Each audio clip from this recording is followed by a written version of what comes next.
Well, the Oscars happened and nobody cares. I don't think anybody watched. I don't think anybody cares anymore because nobody wants to hear a bunch of celebrities drunk on their own power scold you for how bad you're ruining the planet and the environment and everything else. So I didn't even really want to talk about it. I definitely didn't watch it. But of course, things in this event trended and they exploded all over the internet in glorious fashion. And the best, biggest, ugliest, weirdest thing was the sticks and stones and slaps and such. So today we're going to talk about the slap from Will Smith to Chris Rock because it actually is kind of illustrating a principle that we can look at in terms of cultural events and what we do with them in our Christian environment. Welcome to Church Public. Let's get started.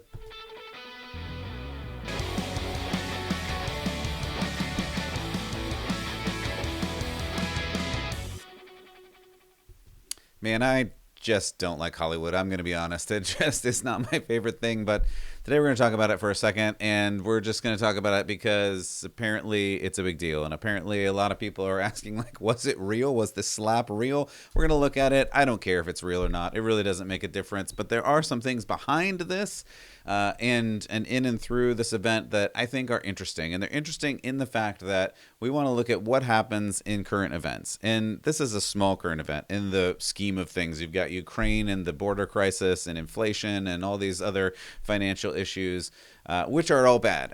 But those are all clearly bad, right? You can see why those things are bad.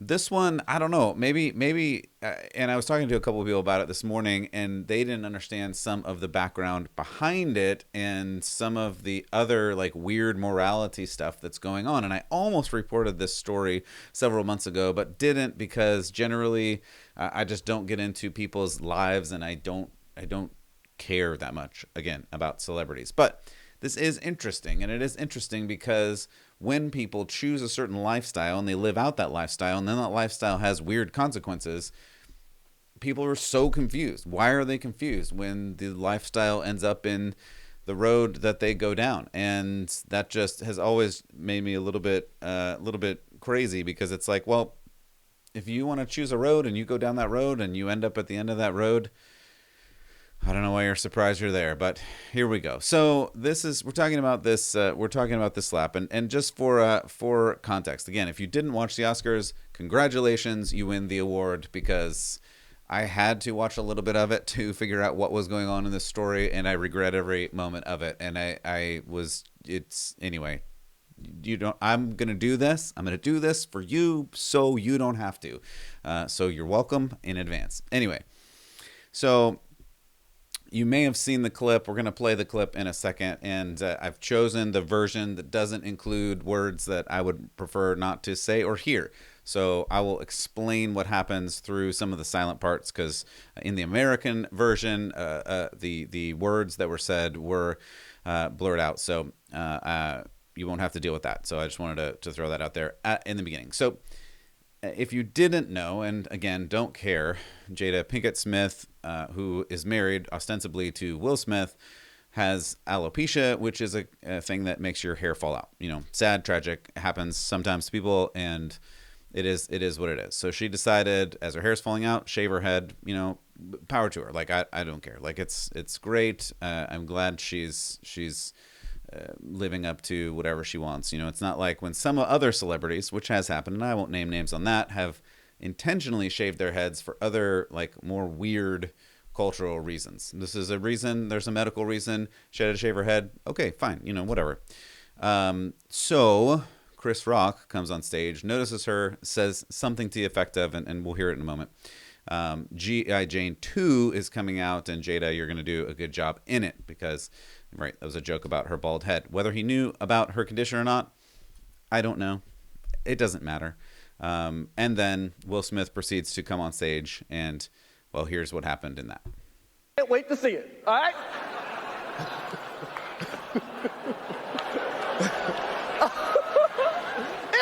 That was a nice one, okay. I'm out here. Richard. Oh, wow. Wow. Will Smith. Now, this is not that the podcast went away if you're just listening on audio, and you probably should go and watch this on video at churchpublic.com, but they exchanged some choice words. Again, I've chosen the version where you don't hear the choice words. It's Will is yelling at Chris Rock for insulting his wife, and he defends her honor, and he had slapped her, and that's, what was going on. That was a greatest night in the history of television. Okay. And so that was the end of his clip, and he brings it back, and we'll talk more in a moment. I mean, I don't know. Chris Rock is funny. He is also very controversial in himself and not particularly clean in any way. But he actually did a good job of pulling it together after all this thing. We'll talk about that in a minute. But this is just another, lecture on morals and values from Hollywood. And I think that's the interesting part of this story, because that's what the Oscars is, and that's all that Hollywood seems to do anymore.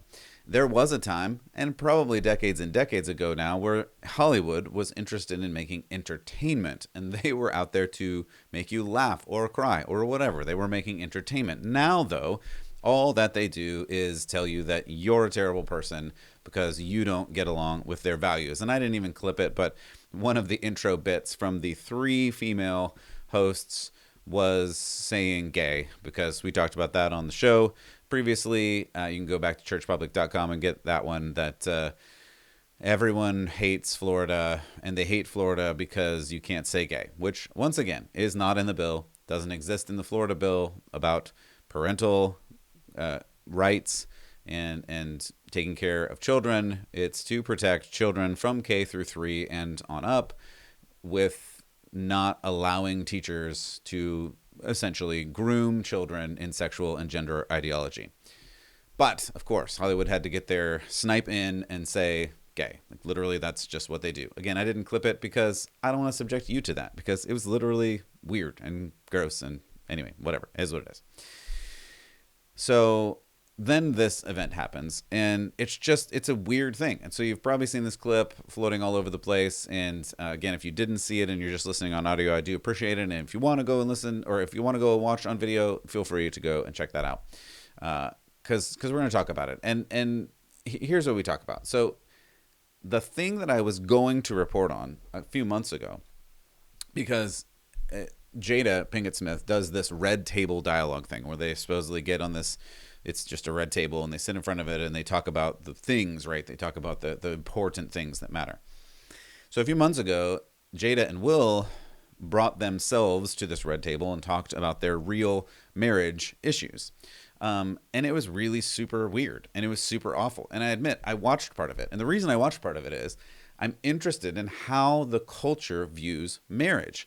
These two, I think it's 25 or 27 years at this point they've been married, so ostensibly they have this marriage that is held up through time. Only the reality of it, as they describe in this, is that their marriage is a hot disaster. And their marriage is a hot disaster, like, to the nth degree, where they have given permission or allowed each other to have affairs and been okay with it. And I'm not going to subject you to a lot of this clip. It's just the most awkward thing I've ever seen, mostly from Will, who is trying, it seems, not to like break down and cry in a wave of emotion, where he is clearly overwhelmed by the callousness that Jada shows in affairs that she's had, because she's living her true life and her true self, and she's given herself permission to have happiness up to and including and beyond other men. And obviously that's a disaster. Like, marriage, again, we go back to Bible, right, is one man and one woman. Why is it that, right? That's the question. Like, is the Bible outdated? Does it have anything to say about the current culture? Does it have anything to say about culture? Does it have anything to say about marriage? Does it matter that marriage is supposed to be between one man and one woman? Does that make any difference in real life? And this is why I wanted to bring the story to you a couple months ago, and why I think we should talk about it today. It does matter, and this is one of the reasons where you see that it matters. It matters because, sure, this may have been the right quote unquote response in a bar fight or something where someone insulted your wife and you went up and hit him. I'm not condoning that, endorsing that, or whatever, but bar fights have been started for less. That's all I'm saying, right? But their marriage all in all, is a weird sham. It just is. And this isn't my words. Let me play you just the one clip that I'm going to play you from their Red Table Talk about their own marriage. You know, if you expect to be with somebody for a lifetime. 25 years and counting. We ride together. We die together. Bad marriage for life.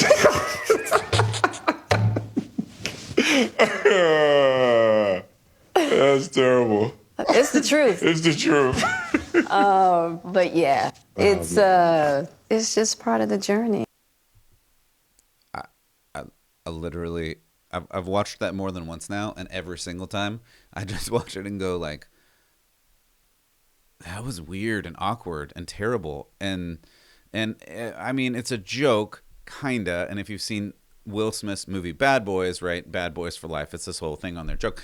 But they make the butt of the joke their marriage, and the fact that they have a bad marriage is the joke. And like, I'm not saying I have a perfect marriage. I know I don't. And I have a lot of issues that I've got to deal with in my marriage. Everybody has issues that they have to deal with in their marriage. That's the thing that makes a marriage.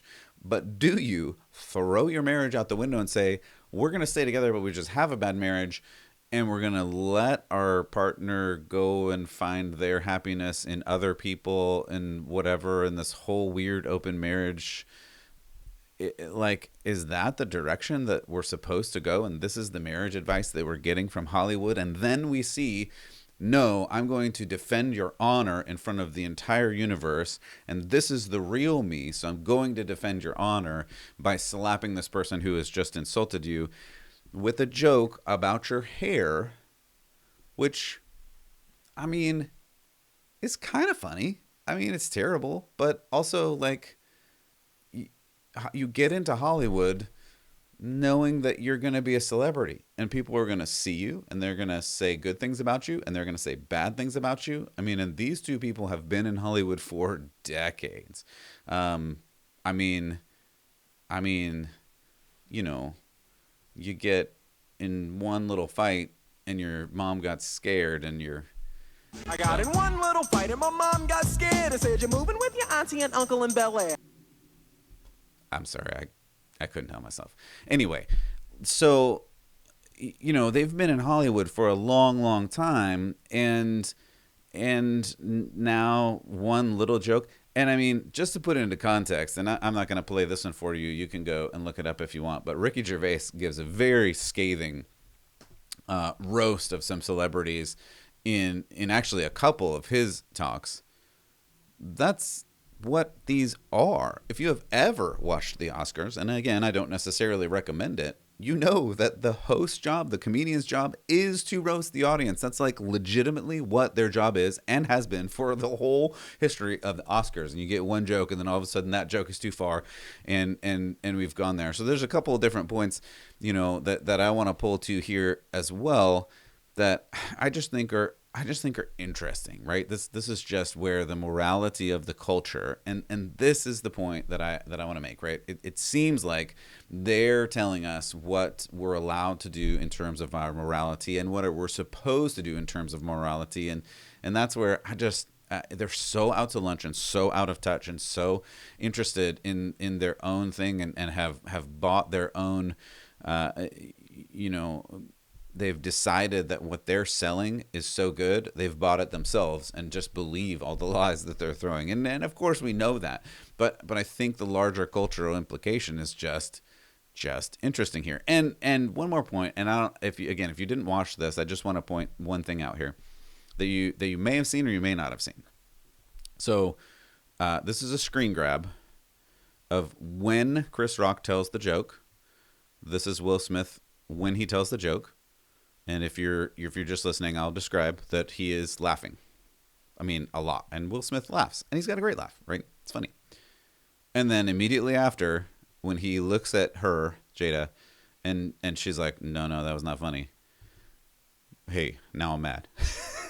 I'm just saying. Like, everybody in the audience laughed. But then it wasn't funny anymore. And, you know, that's why I started with sticks and stones may break my bones, but then you slap each other. Like, is that where we're going? And it is. And here's the thing, again, culturally, We have been told for 2+ years now that words are violence and silence is violence and everything is violence, but violence is not actually violence. And I know that sounds like mental gymnastics, but this is the ideology, and it literally is. Words are violence. If you say something, or if you do a microaggression by even not even saying something or making a facial expression or doing something, then you're actually perpetrating violence on someone else. This is what we have been told and indoctrinated in. This is the new religion of the left. You cannot say the wrong thing. You cannot imply the wrong thing, but also silence is violence. If you don't speak up and you don't say something, then that's also violence, and you're perpetrating violence against those that are oppressed. But actual violence is not violence, as we saw throughout the protests of 2020, when literal buildings were being burned down, and we saw this over and over again. I think I even have it here. This is a fiery but mostly peaceful protest. Again, if you're not watching, this is Waukesha, Wisconsin, literally on fire. Chiron on CNN says it's fiery, but mostly peaceful. So violence is not violence. And there's a bunch of social media wars and Twitter things going on, like, was this actual violence in the slap? Was it not violence? But this is the thing, right? Like, violence is not violence anymore, but words are violence. So the words that Chris Rock said to Jada were actual violence. But then, does that leave anything left for comedy? And the answer is, of course, no. In this paradigm, which is why there is no comedy anymore and nothing is funny anymore, because you can't say funny things without offending people, because comedy is based on that edge, that border of what is true but maybe a little bit risky or a little bit funny, and it's meant to show something that you've missed in the world, in your personality, in somebody else, and go, oh, that's funny, but also kind of rude, but also funny, and maybe a little beyond the line. And a good comedian knows how to toe that line. But now we see we've escalated beyond that. There are no lines. If you say something that is offensive, all of a sudden that is violence. Therefore, you can return with violence beyond it. And that's where we get to this like crazy situation where people are putting up this slap as a just response. And you'll note, again, it is what it is. And I'm not a proponent of violence by any means, but there were no arrests. There's nothing, this is technically assault as far as the penal code goes, right? As far as the law goes, but, and on national TV in front of millions, maybe, or at least 3 people watching this show, right? But that doesn't matter, because words are violence, and violence actually isn't violence, because these are the new norms. But it only works that way if you're in oppressed class or oppressor class. But then it gets really confusing, and no one can keep it straight. And of course, that's the situation that we're in when a comedian attacks another celebrity, and then another celebrity who is marginally related or marginally married to them takes offense, and the honor is insulted. So now I must protect the honor. And deal with this, and it just snowballs into this weird morality play that has no foundation in actual morality, because their marriage, as I played for you just in that, and if you want to gouge your eyes out, go and watch the Red Table Talk where Jada and Will talk about their marriage. I don't recommend it. It's not. It's just the weirdest thing I've ever seen in terms of marriage discussion. Like, it just is weird. I don't know how else to say it. They just clearly accept non-traditional marriage. At any rate, okay. So then, see, here's the thing, right? These people who are self-aggrandizing and like themselves so much that they throw themselves a party, and that is the Oscars. He may or may not have known that 5 seconds later, this is talking about Will Smith, he was going to win for the show King Richard, where he portrays the father of Venus and Serena Williams. So he wins, and 5 seconds after this incident, well, I'm gonna play this for you. This is like 5 seconds after what happened.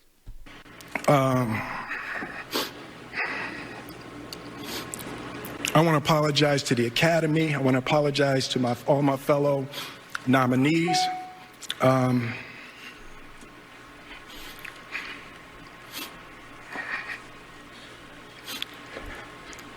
This is a beautiful moment, and I'm not crying for winning an award. It's not about winning an award for me. It's about being able to shine light on all of the people, Tim and Trevor and Zach and Sanaya and Demi and Ingenue and the entire cast and crew of King Richard and Venus and Serena, the entire Williams family.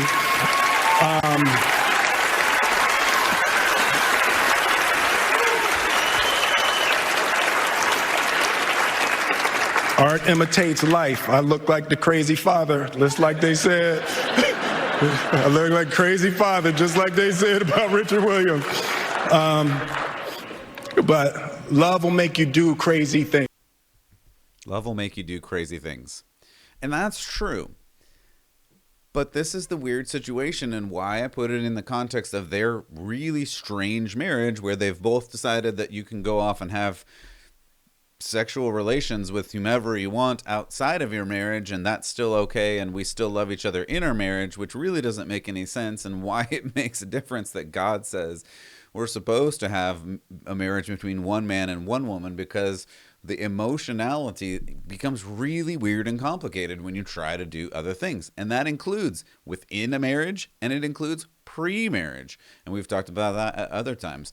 And yet, all of a sudden, like, I don't know what to say. Like, he could have taken that opportunity and you know, focused it on his marriage and said, we're trying to work things out and we're working through this. But instead, he makes this comparison to the father who's protecting the children in this movie about Venus and Serena Williams. And love makes you do crazy things. And that's also why I showed you the before picture when he laughs at the joke, and then the after picture when he realizes he's going to be in trouble or something, and then he has to do something. And so what he decides to do is go up and slap Chris Rock in the face. And sure, love does make you do crazy things, and that's been true throughout history. But this is a weird situation, and it's culturally relevant because their marriage is not ideal. And I know no one's marriage is ideal, right? That's for sure. But this, again, like Hollywood culture or of just doing whatever you want, and the only issue when it comes to sex in this new world, the only thing you have to do is have consent. And we talked about that the other day. The only rule is, are you consenting? And so you see this couple who has tried to create this new marriage grid where it's okay because they both have said they consent to these other people in their relationship, but clearly there's like emotional issues. And I even showed you that weird clip about bad marriage for life, which shouldn't be a goal, right? And then you have these kind of weird emotional outbursts come out of it, and it just shows you, I guess it shows you this: 1, don't watch the Oscars, it's not worth it. 2, don't listen to anything a celebrity has to say about morality, because they're out to lunch. 3, we know that words are violence, though that's what they say. That's not actually true, but you know, words are words, and words can't be violence, because if words were violence, I mean, yes, they hurt. Yes, they're bad. And yes, they cut. And yes, they start fights and things like that. But words are not actual violence. Actual violence is violence. Words have meaning. And that's where we get into this weird place of, you know, you can't call a man and a woman, and words do have meaning. But if you mislabel somebody, then that's actual violence. But actual violence is not actual violence. Again, we go down the rabbit hole and around this swirling vortex, and we can never get out of it. So don't watch the Oscars. Don't listen to anything that a celebrity has to say to you. Words are violence. And finally, maybe turn the other cheek. I feel like Chris Rock maybe got a bad rap in all this. Sure, he gave a joke that was a little bit off color, but that's what comedians do. And he, I think, maybe wins the award for all of this, because he continued on with his presentation after getting legitimately hit in the face. And that tells you something. At any rate, This was a weird one, and I didn't even know what to do with it, so you can take from it what you will, but don't listen to the media, and don't listen to Hollywood, and don't listen to the culture, but make your foundation in God and through Jesus and his words, because otherwise you might end up looking like this craziness. So God bless. Keep the faith. We'll see you next time.